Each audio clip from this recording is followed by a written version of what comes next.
Hello, everybody, and welcome to the VintageMagazineForman.com's podcast. Our podcast is focused on promoting women's voices in business, technology, STEM, sports, politics, arts, and culture. In today's podcast, we're starting to look at the cannabis business. And you'll be surprised how much there is to talk about the cannabis business, not just the fun part of cannabis. So let's talk about a little bit of the business aside with somebody that's so important in today's conversation about not just our conversation, not our podcast, but in the general conversation about what's happening in the U.S.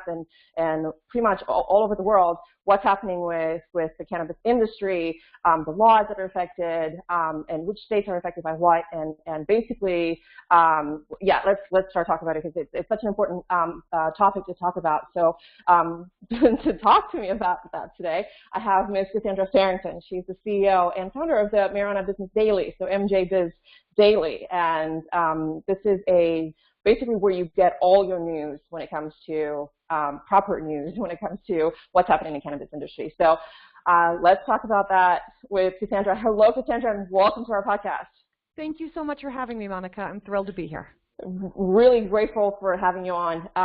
Let's start getting a little bit of background into who Cassandra Farrington is. So let's dive in because I've introduced you, but I think there's so much more to you than just that. So let's talk a little more about that. So sure.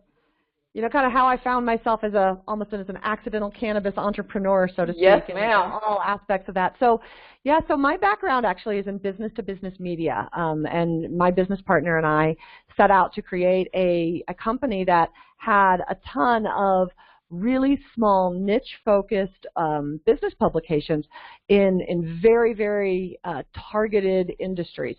So very small, like I said, so you may have only 1,000 subscribers for a particular newsletter or news topic or a business topic. But if those subscribers are all paying $1,000 a month, you have a nice little business model right there. You Absolutely. have 4, 5, 10 of those strung together with a common back office and administrative support and HR, things like that, and you have a great business model. That was the background that we had come out of, and she and I set out to recreate that sort of model. As we were doing that, cannabis actually happens to be our third launch. We had 2 other things going in very different areas of different industries, and just saw this cannabis thing back in 2010 was when we started looking at it as an emerging opportunity of people who needed business information and didn't have it, that was a growing industry, that was full of people who were potentially less sophisticated business people. These were not folks with traditional education MBAs. backgrounds and things like that. So they could really use our expertise in packaging the information that they needed to run their businesses better. So we set out to do that, and it's kind of just taken off from there. We kind of rode the down wave as the federal government started really looking carefully at this industry back in 2011, 2012, and as some state regulations started coming into play, and then have ridden the up wave as well as recreational cannabis has now been voted in 9 different states plus Washington, D.C. The cannabis industry now has medical marijuana authorization in over 30 states, and hemp, not even counting the medical marijuana legislation, yes. Hemp legislation is now in place in now 37, I think it is, United States, and internationally, both the hemp and the medical marijuana markets and even the recreational cannabis markets are exploding. And it's just been a fascinating ride as we've watched this entire industry develop as we've been writing about it and covering it. Right, so you guys are kind of the forefront of what's happening, but most of the country has no idea. So if we can talk about, like basically why did you decide to go into talking about pot, like talking about cannabis and the industry in general, because the previous 2 endeavors you were into had nothing to do with cannabis. Nothing at all. So no, nothing at all. You don't come from cannabis. Why did you jump to cannabis? I know why, because it's a really good reason. So let's talk about why did you jump to cannabis. Honestly, 110%, it was a pure business play. We saw a need within this emerging market for the kinds of skills and experience that we could provide, and set out to do so with high integrity, with high quality, and really helped this market. Because of what we did, we have helped this market coalesce around what really good business journalism is, what they need to actually run their businesses better, and then, obviously expanding now into events that, as we did it very early, and now hosting the cannabis industry's by far largest business-to-business trade show and expo every single year. And that all came out of us simply spotting a business opportunity and deciding, what, let's go for that one. Yeah, so, it's a business opportunity. So that's what I'm trying to focus on a little bit more today. I really would like to talk about the conference as well, both of them, actually all three of them. But I would like to talk a little bit more about your business decision on choosing cannabis. What are the stats that were important to you? What this, basically, why did you think that this was a good industry to go into? And sure. I think that's important for women even now. I mean, I think it's better now than it was then. So, so give us a little of, of an idea of why. So one thing I always rely on is when we, and recommend to others, if you want to do something, make sure you have a plan. Make sure you know what your go, no-go reasons are for doing this. For us, for my business partner and I, we had a specific list of check marks that we had to meet if we were going to launch into an industry. It had to have at least 4,500 focused professionals who considered that their full-time job.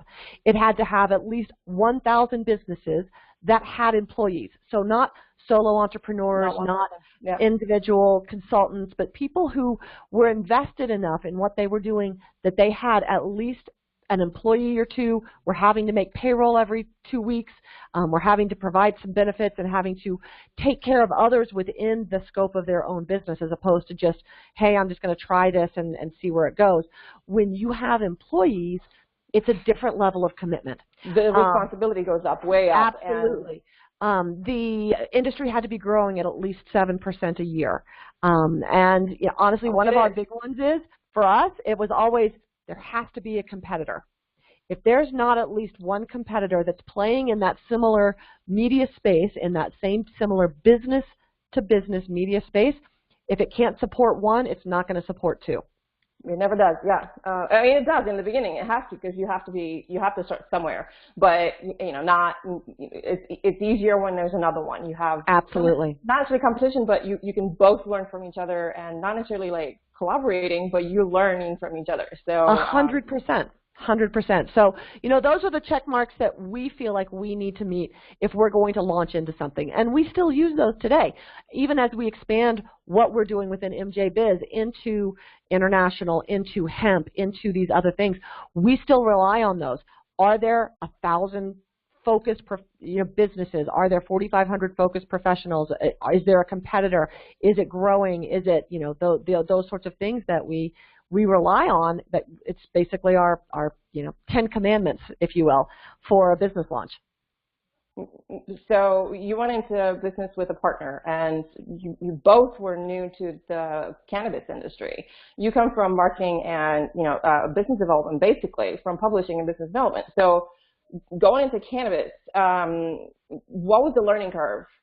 Yeah, so that's an interesting question.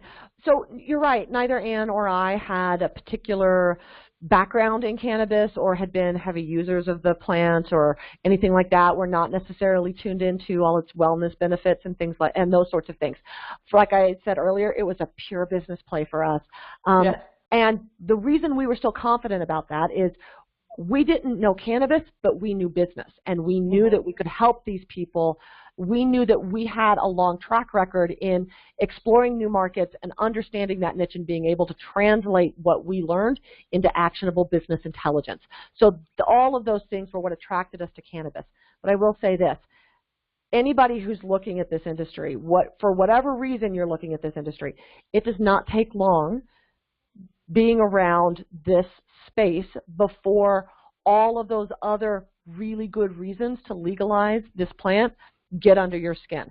And we've always taken it from the, by the way, from the standpoint of this is a business. We're not getting into whether it should or shouldn't be legal, right. whether, you know, how we prove whether it's scientifically valid. We don't get into any of that. We take it from the standpoint of this is legal in certain places. Therefore, this is how you should run your business and how you should chart your course effectively to take business advantage of that situation. Absolutely. But even from that stance, it does not take long for this to get under your skin about the social justice reasons, why the war on drugs just simply has been a disaster and does not make sense. The medical reasons, the people with cancer and the kids with epilepsy and the vets with PTSD who truly do depend on this medicine to change their lives and even save their lives and return them to being productive members of society. And not just them, but their caregivers.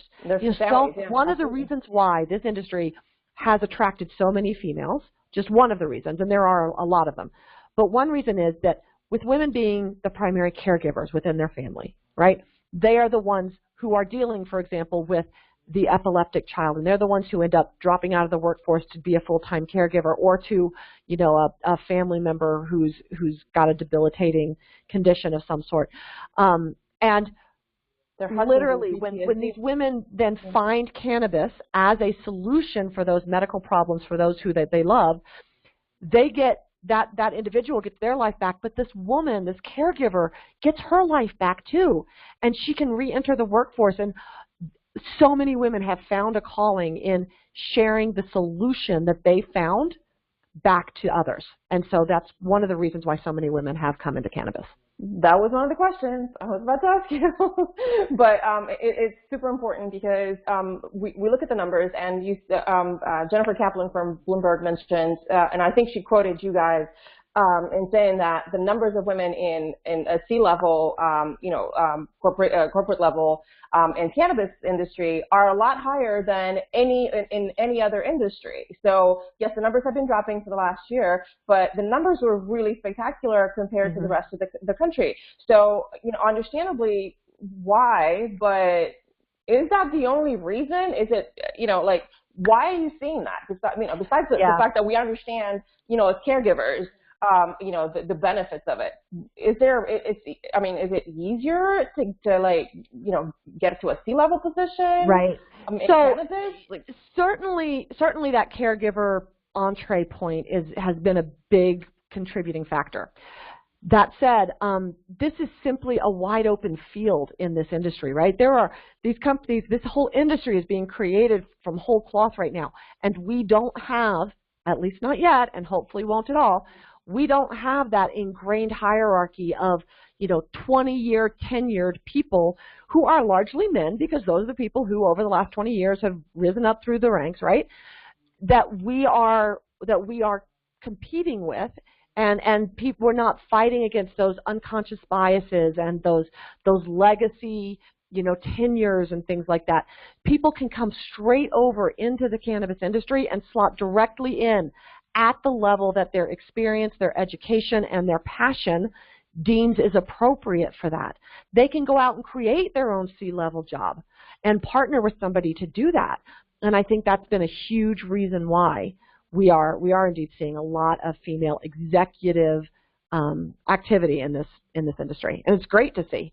It's fantastic to see, and from what you're describing, it's kind of like its own little country. It's creating its own little culture. It's creating its own little culture, basically, which is super important, because that's how you have, you know, women come in directly at you know, at C-level. That's how you have women without being, you know, looked at without prejudice. So how else, without being a new industry? And somebody at South by Southwest said that everything is so new in here in the cannabis industry that everything tech-wise has been created in the last 5 years.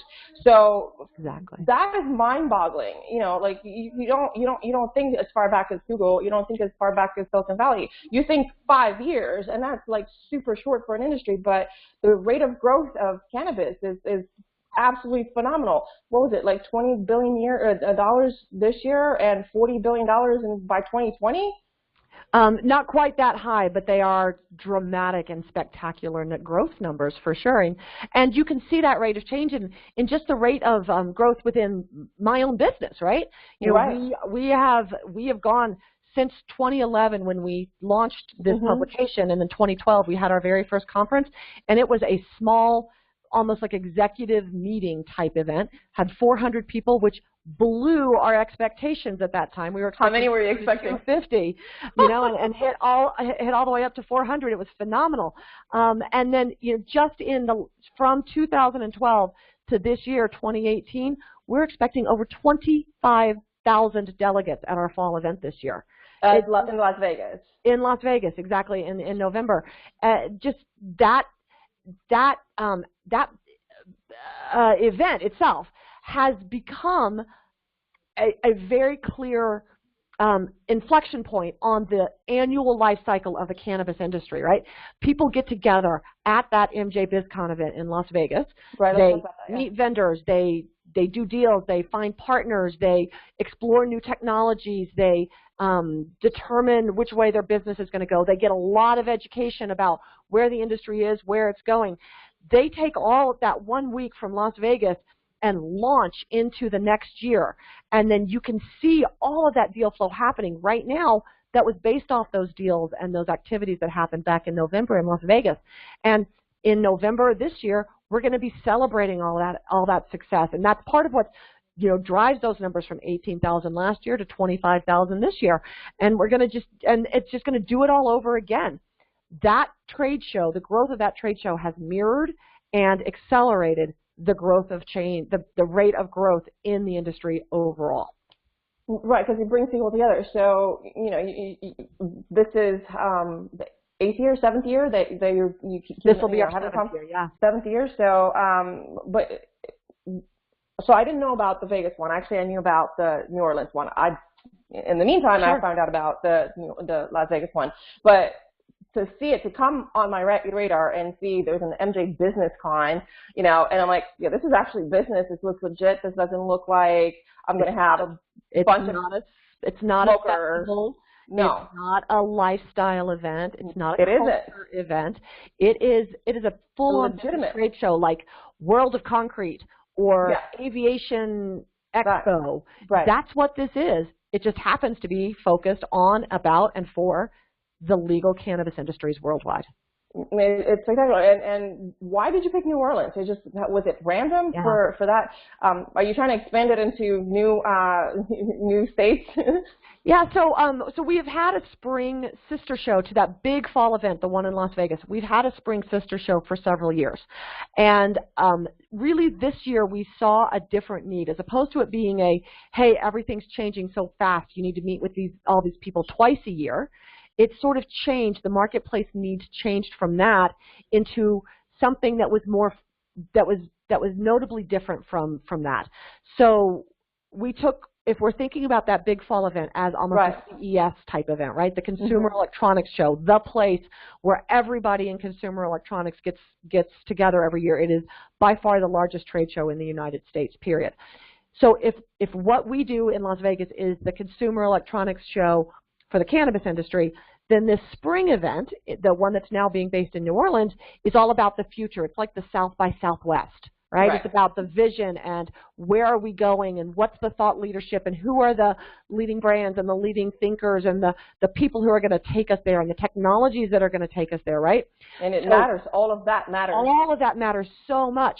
And as part of that, we did move it to New Orleans because it is just such a place of creativity and just a free-flowing and open environment, right? Yeah. It's a great fit culturally for this industry, just like Las Vegas is, honestly. I mean, there is a lot of truth to the fact that the marijuana industry, for all of its wellness properties and medical benefits and things like that, there is a big piece of it that is also simply a vice industry. It can be a perfectly legitimate recreational adult use product that you use to relax or get a buzz on, whatever you like to do. Maybe choose that instead of a glass of wine in the afternoon, right?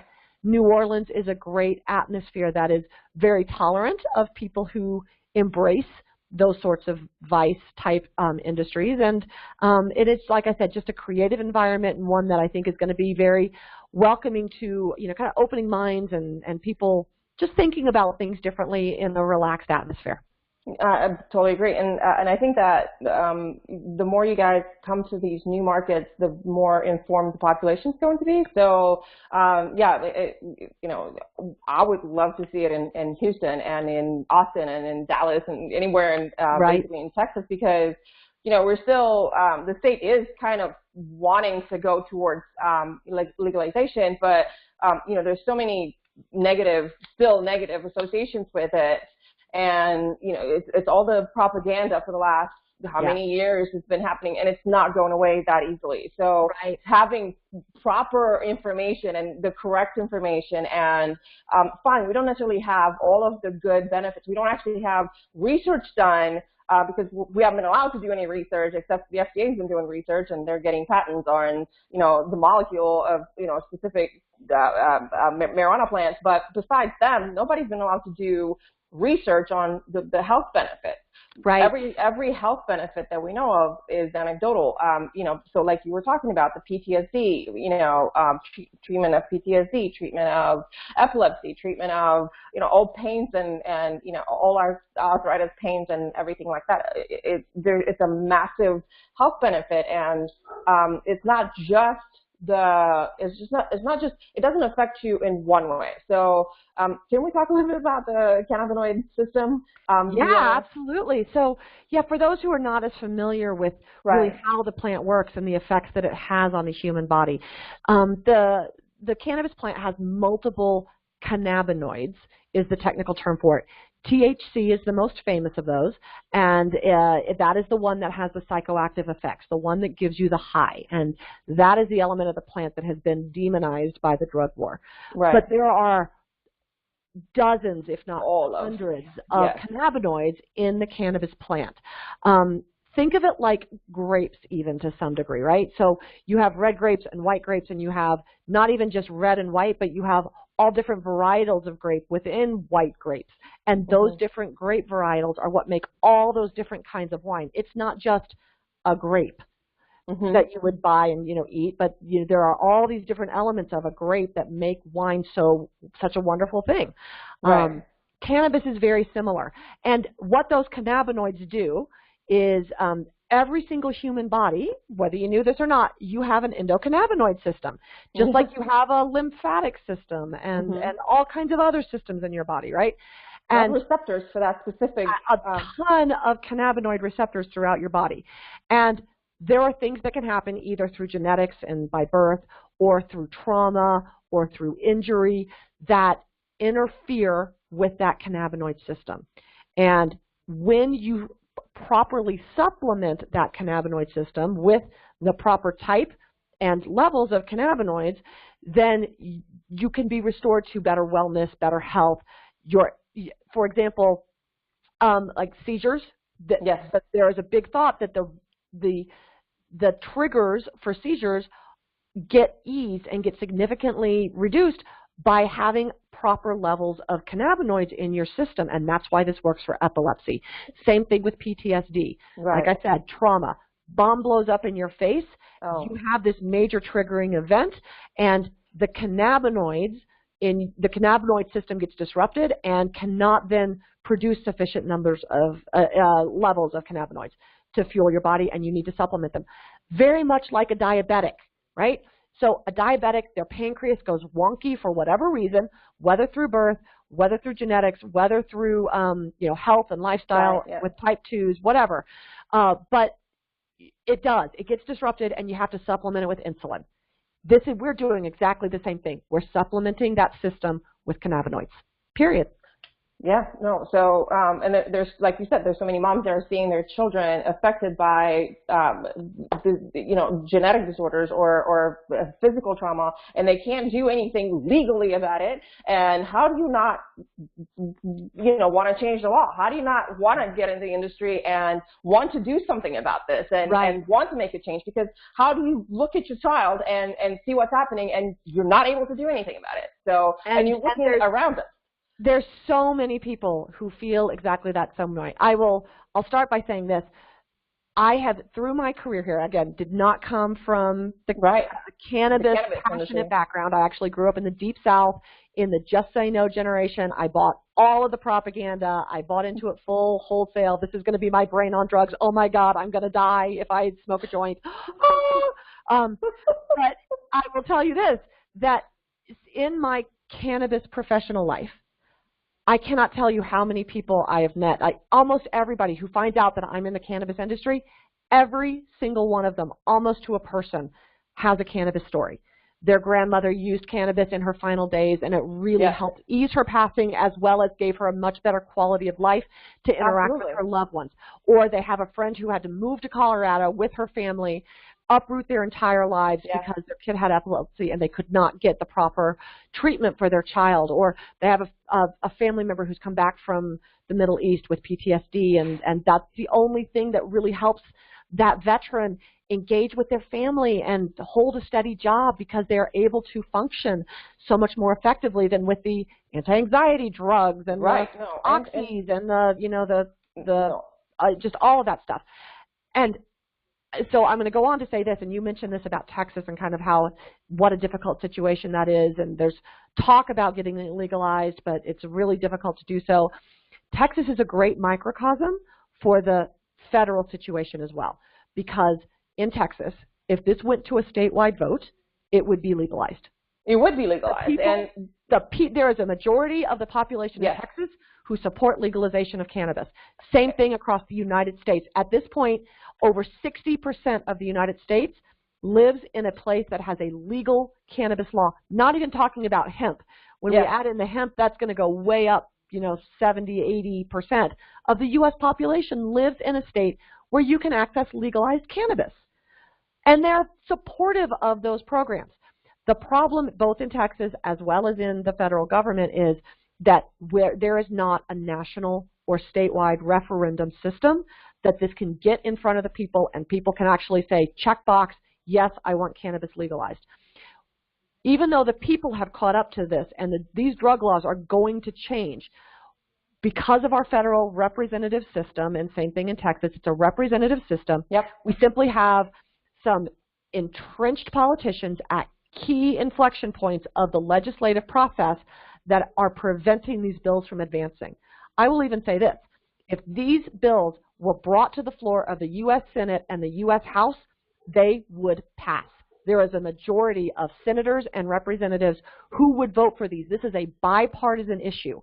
We cannot get them out of committee and onto the floor of those chambers to get this done because of certain entrenched politicians at very key inflection points in that process.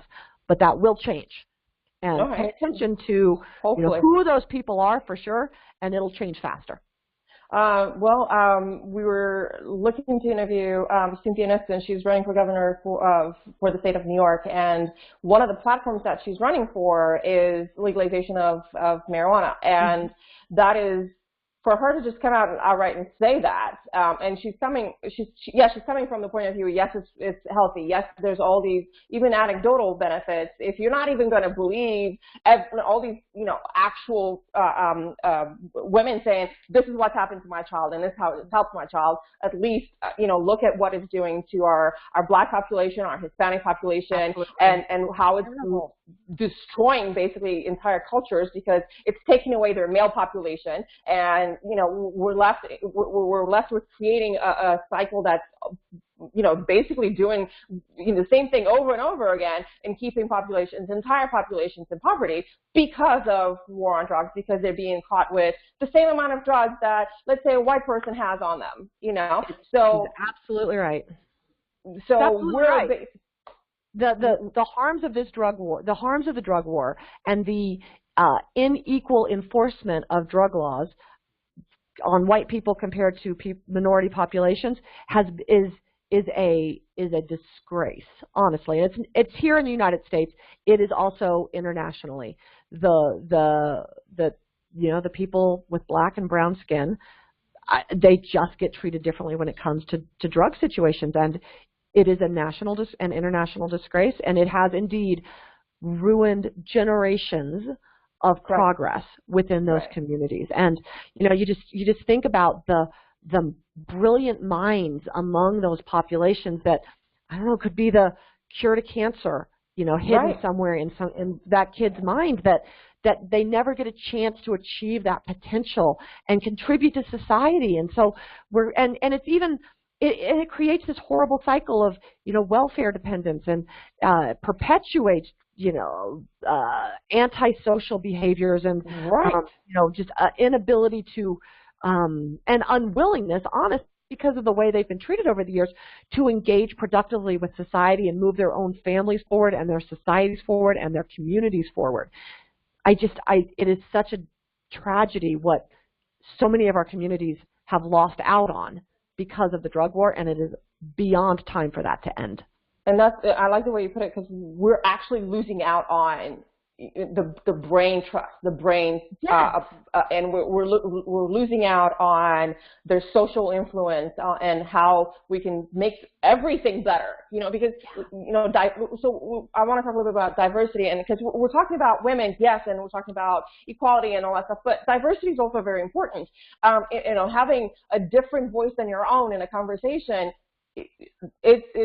you can't put a price on that, because you don't know what that person is going to say and how much that's going to impact the bottom line of your business. So losing out on their voice is we're shooting ourselves in the foot, basically, by doing that. Absolutely. Yeah, so, this is one of my soapbox topics too, and as much as I am a huge supporter of female entrepreneurship and advancing those conversations, I'm also a huge believer that diversity includes everybody, including white men. And, I have several white men on my team who report to me, and I need those voices in the room, because, of course, without getting into, women act this way and men act this way, those female characteristics, we tend to be more introspective, more deliberative, more considerative, those sorts of, we consider things more. I tend to ponder things over and, kind of have it all kind of gel in my head overnight, and sometimes over 2 to 3 nights, right? But I need those guys out there in that office sometimes saying, Cassandra, that's enough navel gazing, make a decision and move on, right? You need that. And that comes, and one of my big soapbox items, honestly, is why men need to engage with women and minorities within their business.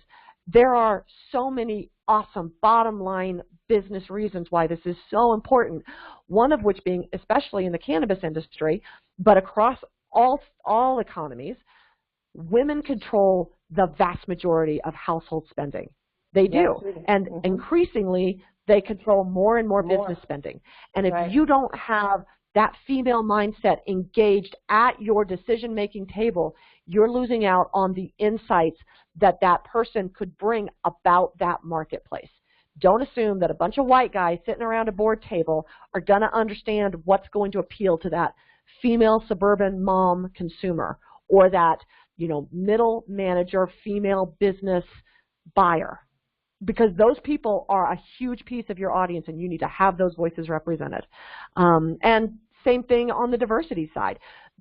Especially as we continue to make progress on on racism and on culture inclusion, and as the drug war does start to abate, as we legalize cannabis across the board, and as we tackle opioid epidemic and all these things, those communities will be rising and are rising already, and you need to have those voices represented at your table. And there are plenty of people who are so well qualified to do it. You just got to go find them. They're not going to drop right out of the sky into your lap. You do have to have a little bit more open hiring policy as well. There's a quote I heard, there's a rule I heard, you have to have at least one person that's not like you interviewed. So when you're interviewing for a job, don't interview just everybody that looks like you. Interview somebody that doesn't look like you, whatever that is. If it's a man, then fine. If it's somebody of color, absolutely at least interview them. And that seems to have changed what people At least interview them, because you're going to see that they have the same exact qualifications as everybody else. They have the same set of skills as everybody else. So why not have a different voice when you can, like, especially because you're the decision maker in that company. So we can talk till the cows come home about the benefits of having a woman in your executive team, or more women in the organization together. But let's just hit the main point. So do you want to talk about it, or do you want me to talk about it? Which one do you mean? Basically, having a woman at the C-level makes the whole company feel a bit more cooperative, more engaged. And having more women in the organization basically has consumers, your consumer, look at the company and see it more human. And so they'll engage with the company a little bit more. They have more of a collaborative effect on the teams that they're leading. So you have more of a team effort, more of a team situation. Doesn't matter what level of leadership that the woman is in. So at least from those points of view, how can you not want to, not mentioning actually numbers, when you see a woman increasing by the fact that you have a woman in your executive team, you see how those returns increase, right? Like you make specifically returns at organizational level, the 40% basically you get better returns by 40% if you have a woman in your executive team. So those numbers are spectacular to me, and for women not to see that, and for men not to know that, it's ludicrous. Right. So I think that there is simply a long-standing, almost not unconscious necessarily, but there's just not been an eye-opening. I think a lot of men have not had their eyes opened to that, and they're on autopilot, and they know their buddy Steve, and they know their buddy Steve is good at finance, and they know they get along with their buddy Steve, so they're going to bring their buddy Steve in. They haven't had that eye-opening moment that says, okay, yeah, Steve's a perfectly great option, and he would be solid, but what are the other possibilities? And, I do think there is a huge piece of this where there are a lot of very supportive men out there in the community, Absolutely. in the workplace, who believe in these things. And Absolutely. part of it is that they struggle to, they don't know, they know that it's important. They agree that it is important. They understand why it's important. They don't know how to do it. And I think that is a big piece that I think this whole conversation about female and diversity entrepreneurship needs to advance, and just in the workplace in general need to advance to. Much like millennials, for example, there is a ton of research out there about millennials, and that's what I want to talk to you about. Millennials tick, and how to keep millennials engaged in your workforce, and how to effectively manage that millennial who's determined to knock off at 5 o'clock come no matter what happens. And how you still work very effectively with that incredibly creative and dynamic workforce that happens to have a different mindset. There is nothing out there in the literature or in best practices that is similar to that about working with females or working with diversity candidates or employees. And I just think that if we got out there more and we're talking about, like, women, for example, were known as, emotional or, passionate or, those sorts of things, right? But honestly, every time I have had a female in my office on the verge of tears over something, 110% it is because she cares so deeply about the job that she's doing and the work that she's put into it, and she's just at the wall frustrated with how she can't get something over the finish line. It's something like that. And those tears are not a sign of weakness, but they are a sign of how invested she is in her job, and her how engaged she is, and how desperately she is looking for solutions, not just for herself, but for her company. That is an awesome thing to be celebrated. And just flipping your mindset about, oh my gosh, this woman's in my office and she's crying and she's about to get hysterical, and what do I do now with this woman? Here, have a tissue. But just honoring that emotion for what it is and saying, hey, I understand that you're showing me how frustrated you are. Let me see what I can do to help, and let's see how we can help you be successful. And just changing that conversation and giving men even that simple line. I understand that you're saying that you're frustrated, and I see that very visibly. let me see what I can do to help.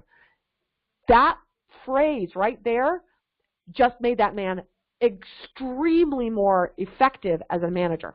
Right there.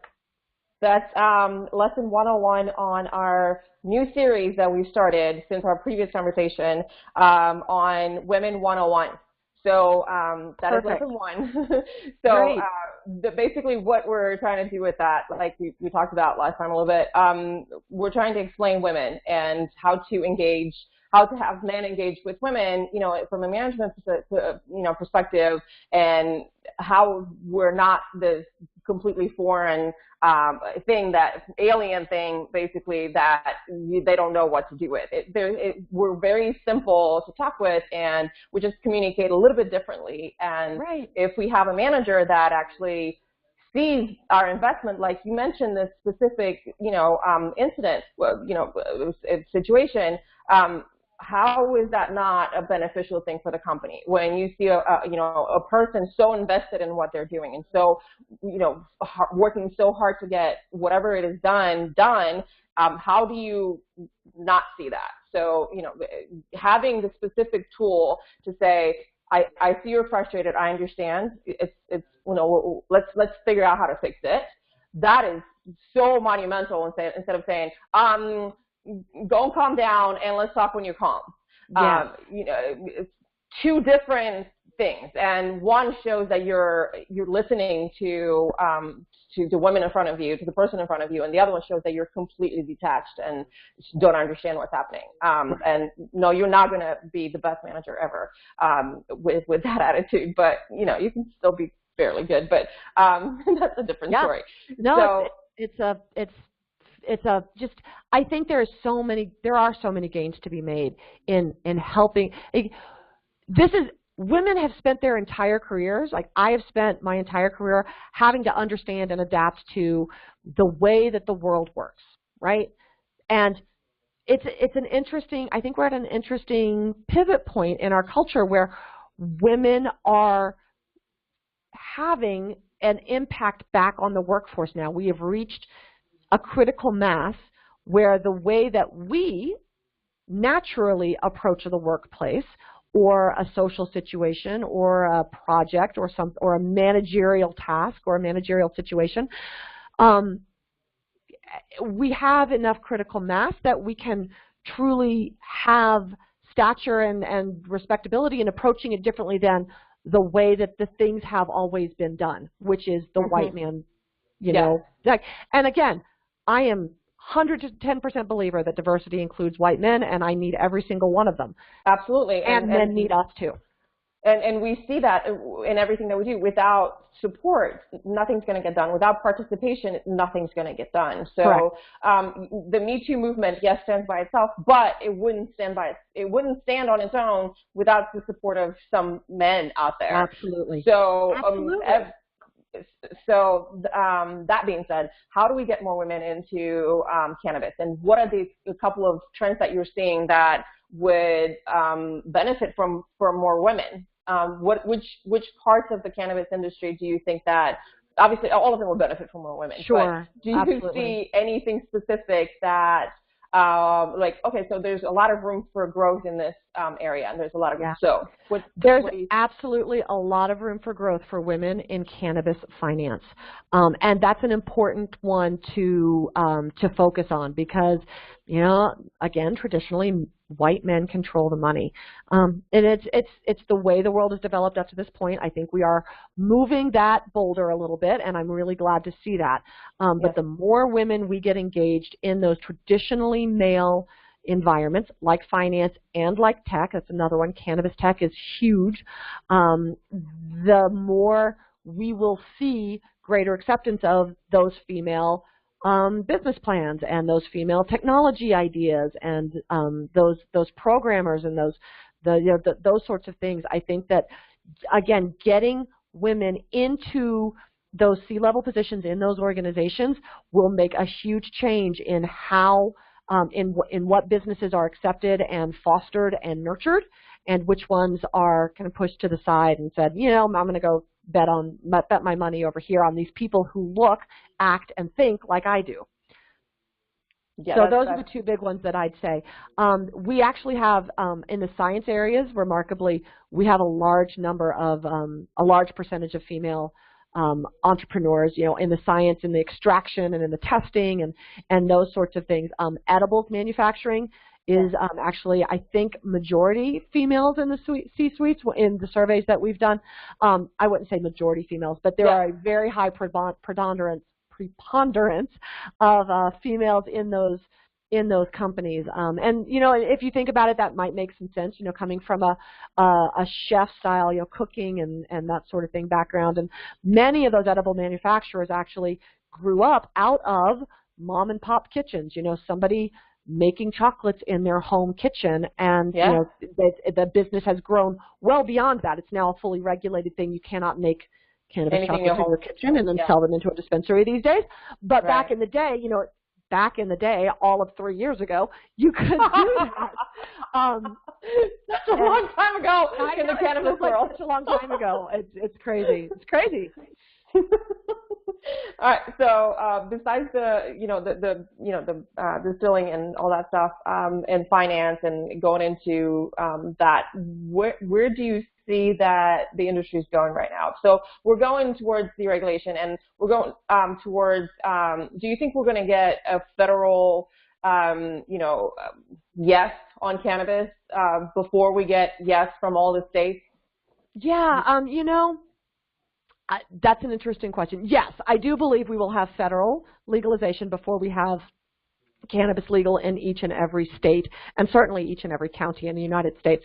Because it seems like you guys are being punished for, like, you're doing great job statewide, and Denver's doing fantastic, and but it's not legal, so you can still get attacked by the feds, basically. So sorry, I didn't mean to interrupt. That's okay. No, you're good. So much like after Prohibition, and again, I grew up in the Deep South, Alabama, for full disclosure, and even when I was growing up, when I was there, even into my 20s, we had dry counties in Alabama, counties that simply felt like alcohol was the devil's drink, and by God, we're not going to have that here in this God-fearing country. And you're going to have that with cannabis as well. There will be dry counties or dry states for many, many years to come. It's really curious that less than 3 weeks ago, I got asked this same question, like that crystal ball question. What do you see as the future? Like, when do you think cannabis is going to be legalized in the United States? That one. And 3 weeks ago today, 3 weeks ago Friday, so not quite 3 weeks ago, I was standing on a stage in Omaha. Somebody asked me that question, and I said, categorically, not into this administration. It's not going to happen under President Trump's watch. That said, in the last 3 weeks, Mitch McConnell has introduced a hemp legalization bill. John Boehner has joined the board of a cannabis company and is openly talking about how he was flat out wrong. John Boehner, that John Boehner. Yep. Speaker of the House. Former Speaker of the House. Speaker of the House, yeah.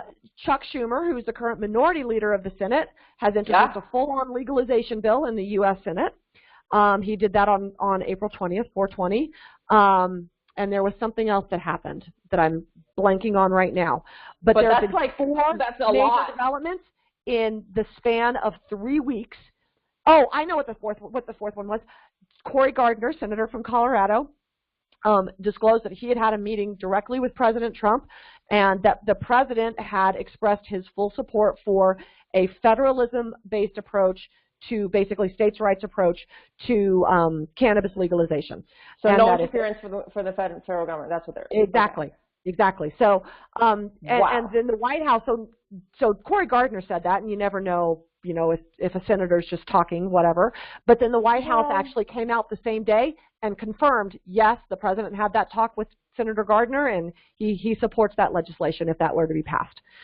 So in the last 3 weeks, we have had a significant shift in the atmosphere at the federal level, which is really interesting. Do I still think it's, by no means is it a slam dunk? Do I think anything's going to happen before the midterms? Absolutely not. I really still don't. But it's a very interesting change in the stance on the federal level. Does that lead to something within the next couple of years? It's not outside the realm of possibility. A lot of people are running with that on their platform, with cannabis on their platform. And that's another thing, is like even in the 2018 midterms, cannabis is an issue. People are having to take a yay or nay stand on that. Going back to a previous part of this conversation, so many people in this country and around the world support cannabis being legalized, either for medical or for recreational purposes. And you know, if you're out there saying, I think it's the devil's weed, and you know, Susie over here knows that her best friend's daughter, who she considers, you know, her own, you know, extended child, had her life saved by this medicine. And this politician over here is saying, get that stuff away because it's going to corrupt our youth. No. Like we're not that dumb. No. And we know the numbers, and you know, it's not really a gateway drug. It's not, you cannot classify it as Schedule 1 because it's not cocaine, it's not heroin, it's not any of those things. Neither of which are Schedule 1, by the way. They're not. No, so cannabis is Schedule 1.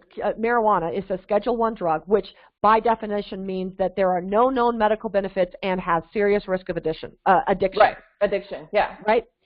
Schedule 2 includes cocaine. Okay, Schedule 2, which means that it may have medical benefits, but yes, there's a high risk of addiction, so we're going to keep it locked down. I believe heroin is Schedule 2 as well. They have medical benefits, but cannabis doesn't. Cannabis doesn't. Here, have some legal cocaine, but by God, stay away from that joint. It's the devil's weed. People are over that propaganda. They're over it. Okay, I know you have to go, so I'm going to try to wrap it up as fast as I can. Do you have a couple more questions? What is your favorite book? Give us a book that you think that it's important for us to read, something that's been important to you. Yeah, so, you know, my favorite book of all time has always been To Kill a Mockingbird. Back to, you know, Alabama and, you know, kind of my roots there. So it definitely speaks to me. I grew up as a young girl in Alabama, and but beyond that, beyond the specific storyline about racism and tolerance and, you know, and just, you know, a young child kind of coming into awareness of her world around her, it is just a book about kindness and humanity and personal responsibility in a very complex world, and overcoming prejudices and preconceived notions about people and things. And I think all of that does relate to, honestly, everything we do in life, and certainly the cannabis industry is certainly true about that. So it's always been one of my favorite books, and the first one that comes to mind when somebody asks me that question. That's a great book. I still need to read that. Somehow I skipped it. It's on my reading list. Great.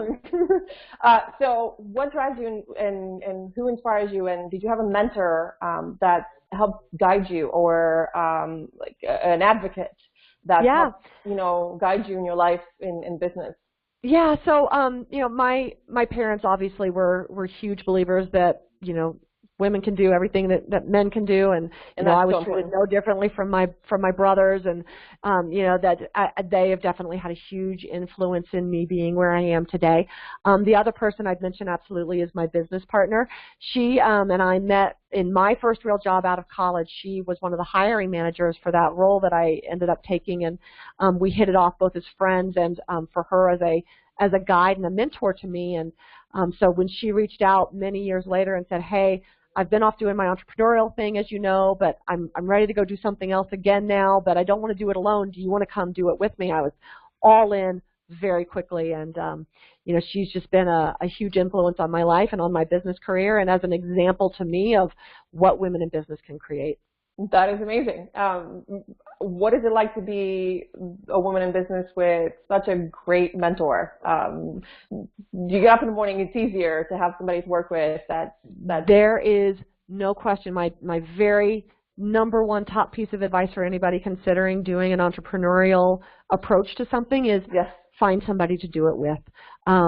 There are days when you will be crispy fried, burnt out, and ready to just chuck it all out the window. And some days, the reason I keep going is because I know that I have committed this to somebody else. And there are some days when she's crispy fried, burnt out, and what keeps me going is the fact that she needs that support right now, and I can't stop. It's been huge. And it gets back to, again, having diverse brains in the room. She has very different skill sets than I do, and that combination between us, we've really been able to create something really unique and very effective. Okay, the last question. Thank you so much. The absolute last question. If you have a billboard and you can put whatever message you want to put on it, where would you put the billboard and what would it say? Yeah, so I would. When we talked about this previously, I have always been a huge fan of the quote, and I don't even know where it's from or whether I'm even quoting it correctly, but that whole thought of what would you attempt to do if you knew you couldn't fail at it. Yeah.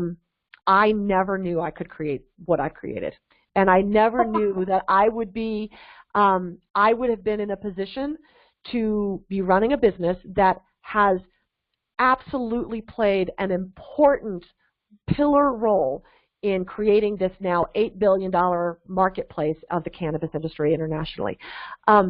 That's a very cool thing to be able to say. But if I had set out to let me create this media company that's going to help this $8 billion industry coalesce and grow, and here you're going to be sitting at the top of this company, and I would have run screaming from that. It would have been so intimidating. What did I attempt to do when I knew I couldn't fail? I knew I couldn't fail at taking that first step and then taking that next step and that next step. So just start taking those steps, and you never know where you're going to end up. That is amazing advice, and I'm so glad you're doing this because, like you said, without you guys, there wouldn't be necessarily a voice, there wouldn't be a place to hear all the information, get all the information, and for all of us that don't live in green states, it's so easy to check up on the progress through you guys, because otherwise, how are we going to know what's happening? Right. Because we're not allowed to know what's happening. Yeah. So having somebody that actually knows what's happening is super important, and it's being run by a woman, and so we're rooting for you guys. But I want to say hello. I want to say goodbye to everybody that's been listening to us, and thank you for joining us, everybody that's out there. And I want to say, how do they get in touch with you? How do they read MJ Biz? Yeah. So, it's super easy. It's completely free online. You can get a daily newsletter at MJBizDaily.com. MJBizDaily. MJBizDaily.com is our main website. We also have a sister site at hempindustrydaily.com, and we're feeding news internationally as well. So you can find that at MJBizDaily.com/Canada. All three of those sites, you can sign up right at the top for a free newsletter, and we will push it right to your inbox, and you can get it and click the link and see what's latest in the news, the latest and greatest in the cannabis industry. It's a fascinating space. It is, and the two conferences coming up. When are they? The New Orleans one is. So we will be gathering in New Orleans for MJBizCon next for that kind of future-looking South by Southwest type show. That's May 9th through 11th, so coming up really quick now in New Orleans, and that's a fabulous city to visit if you've never been. So come on down and join us there. We will also be in Toronto for our first international MJBizCon. That's going to be August 14th through 16th, and then this November we are back in Las Vegas for the really big show. So it's kind of the place where everybody who is in the cannabis industry gets together to really understand what's been going on and where we're going from here.